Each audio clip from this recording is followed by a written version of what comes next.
custom from Reb Zalman. And this is something that we did every year at his table.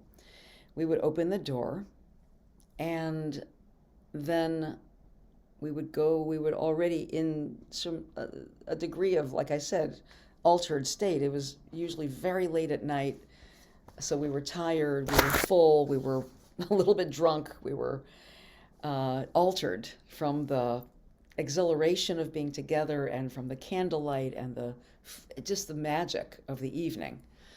And Reb Zalman would say, now let us contact.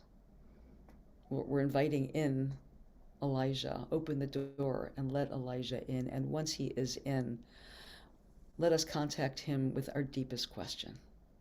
And this is another place where it really pays to have thought about, what is my question? What is the question of my heart this year?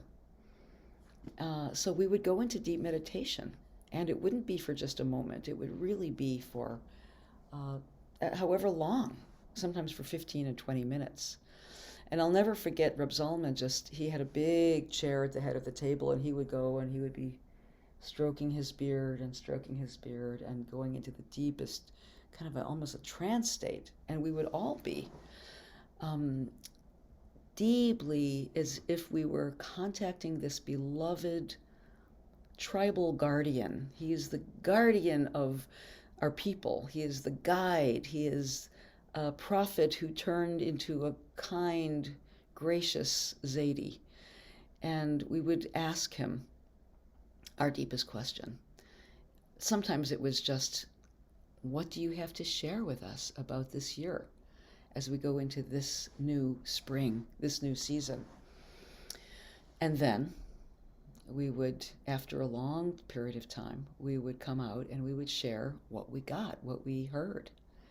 And that was by far and away the most profound part of the seder for me. And it was always informed with magic and with the otherworldliness. Well, one year, one of the last years that Reb Zalman was alive, we opened the door. This time, there was actually someone who came in at the Elijah. It was a man whom we didn't know and two small children. And all of us felt that we were in a kind of waking dream. I told you we were already like a bit altered. It was very late at night.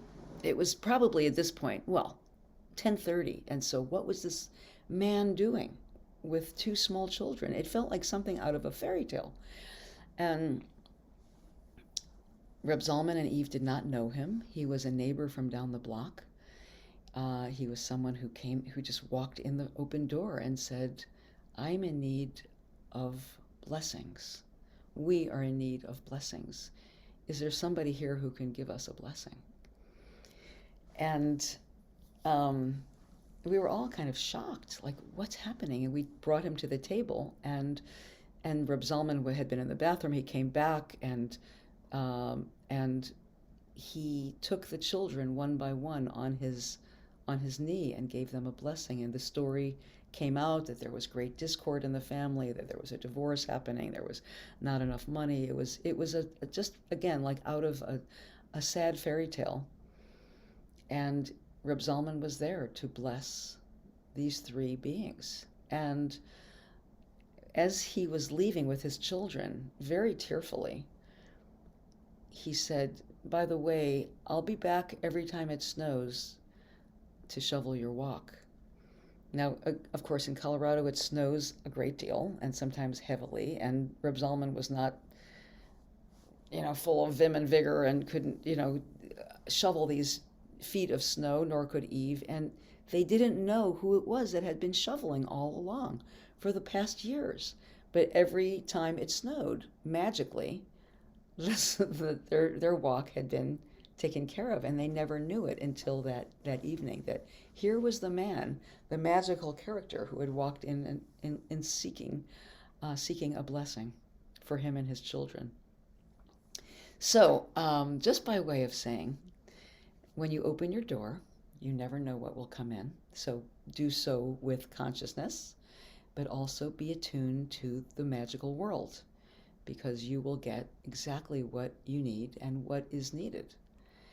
And I give you that minhag, that custom from Reb Zalman's table, to try that, and may you be nourished by it, and may you hear Elijah truly speaking as your Zaidi, as your ancestor, as your the wise old man who is still very, very much alive in our super consciousness. So let's take a look